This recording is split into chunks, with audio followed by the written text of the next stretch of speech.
ಕನ್ನಡಕ್ಕಾಗಿ ಯಾರಾದ್ರೂ ಹೋರಾಟ ಮಾಡಿದ್ರೆ ಅದು ಕ್ರಿಮಿನಲ್ ಕೇಸ್ಗಳಲ್ಲ.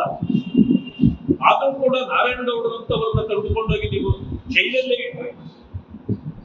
ಅವರೇನು ಕ್ರಿಮಿನಲ್ ಆಗ್ತಲ್ಲ ಮಾಡಿದ್ದು, ಹೋರಾಟ ಮಾಡತಕ್ಕಂಥದ್ದು ಅವರ ಹಕ್ಕು. ಅನೇಕ ಕನ್ನಡ ಸಂಘಟನೆಗಳನ್ನ ಇದೇ ರೀತಿ ಹೋರಾಟ ಮಾಡಿದವರನ್ನ ನೀವು ಕ್ರಿಮಿನಲ್ ಕೇಸ್ಗಳನ್ನಾಗಿ ಪರಿವರ್ತನೆ ಮಾಡಿ ಅವ್ರ ಮೇಲೆ ಹಾಕಿದ್ರಿ. ಅದು ಕ್ರಿಮಿನಲ್ ಕೇಸ್ ಆಗೋದಿಲ್ಲ, ಅದರಿಂದಾಗಿ ನೀವು ವಾಪಸ್ ತಗೋಬಹುದು. ಆದರೆ ಈ ರೀತಿ ಠಾಣೆಗಳಿಗೆ ಬೆಂಕಿ ಹಚ್ಚುವುದು, ಪೊಲೀಸ್ ಇಲಾಖೆಯ ವಾಹನಗಳಿಗೆ ಬೆಂಕಿ ಹಚ್ಚುವುದು, ಕಲ್ಲು ಹೋರಾಟ ಮಾಡಿದ್ದು, ಪೊಲೀಸರ ಮೇಲೆ ಅಟ್ಯಾಕ್ ಮಾಡಿದ್ದು, ಇವು ಕ್ರಿಮಿನಲ್ ಕೇಸ್ಗಳು. ಇದಕ್ಕೆ ಅದು ಬೀದರ್ದೇ ಆಗಿರ್ಬೋದು, ಬೆಂಗಳೂರದೇ ಆಗಿರ್ಬೋದು, ಯಾವುದೇ ಆಗಿರ್ಬೋದು, ಇವುಗಳನ್ನ ತೆಗೆದುಕೊಂಡಿರ್ತಕ್ಕಂಥದ್ದು ಇದು ಒಂದು ರೀತಿಯ ಓಲೈಕೆ ರಾಜಕಾರಣ. ಈ ಕೆಲಸವನ್ನ ಈ ಸರ್ಕಾರ ಮಾಡಬಾರ್ದಾಗಿತ್ತು.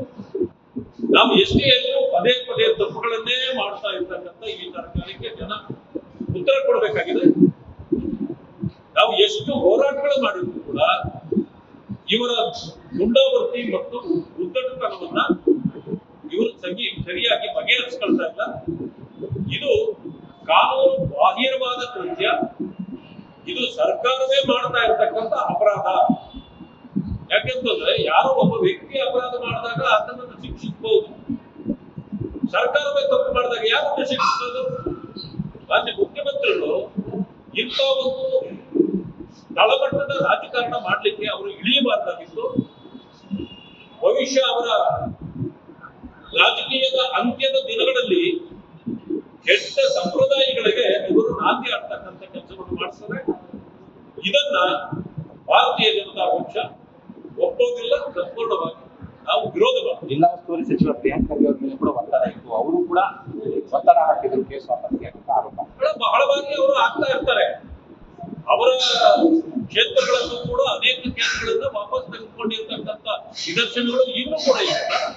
ಕಳೆದ ವರ್ಷವೂ ಕೂಡ ಅನೇಕ ತಗೊಂಡಿದ್ರು. ಅವತ್ತಾಗಿ ಇವೆಲ್ಲವೂ ನೆನಪಿಗೆ ಬರಲಿಲ್ಲ. ಅಂದ್ರೆ ವರ್ಷಕ್ಕೆ ಇಷ್ಟು ತಗೊಂಡು ಹೋಗ್ಬೇಕು, ಯಾರು ಕೇಳೋದಿಲ್ಲ ಅನ್ನೋ ಉದ್ದೇಶ.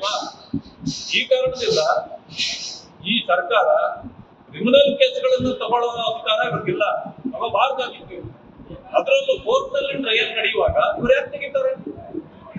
ಅದರ ಮೂಲೋದ್ದೇಶಗಳು ಏನು ಅನ್ನೋದು ಕೋರ್ಟಿನ ಮೂಲಕ ಹೊರಗಡೆ ಬರ್ಬೇಕಪ್ಪ. ಬರದೆ ತೀರ್ಪು ನೀವೇ ಕೊಡ್ತೀರಾ ಅಂದ್ಮೇಲೆ ಮುಖ್ಯಮಂತ್ರಿಗಳೇ ಜಡ್ಜ ಆಗಿದ್ಮೇಲೆ ಕೋರ್ಟ್ಗಳಿಗೆ ಏನ್ ಕೆಲಸ ಇದೆ? ಅವ್ರ ಕೆಲಸವನ್ನು ನೀವೇ ಮಾಡೋದಾದ್ರೆ ಕೋರ್ಟ್ಗಳಿಗೆ ಸ್ವತಂತ್ರ ಇಲ್ಲ ಅಂತ ಆಯ್ತಾ? ಅಲ್ಲಿಗೆ ಈ ಸರ್ಕಾರದ ಈ ದುಂಡಾವರ್ತಿ ನಡೆಯನ್ನ ತಕ್ಷಣ ಅವ್ರು ಕೈ ಬಿಡಬೇಕು. ಈ ಕೇಸ್ಗಳನ್ನು ಯಾವುದೇ ಕಾರಣಕ್ಕೂ ವಾಪಸ್ ತೆಗೆದುಕೊಳ್ಬಾರ್ದು ಅಂತೇಳಿ ನಾನು ಮನವಿ ಮಾಡ್ತೇನೆ. ಒಂದ್ಸಮಯ ಇದು ಮಾಡಿದಾಗ ನಾವು ಹೋರಾಟವೂ ಮಾಡ್ತೇವೆ. ಮುಂದಿನ ದಿನಗಳಲ್ಲಿ ಈ ಕೇಸ್ಗಳನ್ನ ನಮ್ಮ ಸರ್ಕಾರ ಬಂದ ಮೇಲೆ ಇವುಗಳನ್ನ ಮತ್ತೆ ಎತ್ಕೊಳ್ಬೇಕಾಗತ್ತೆ ಅಂತಕ್ಕಂಥ ಎಚ್ಚರಿಕೆಯನ್ನು ಕೊಡ್ಲಿಕ್ಕೆ ಬಯಸ್ತೇನೆ. ನ್ಯೂಸ್ ಫಸ್ಟ್ ನಿರ್ಭೀತಿಯಿಂದ ನಿಮ್ಮ ಪರವಾಗಿ.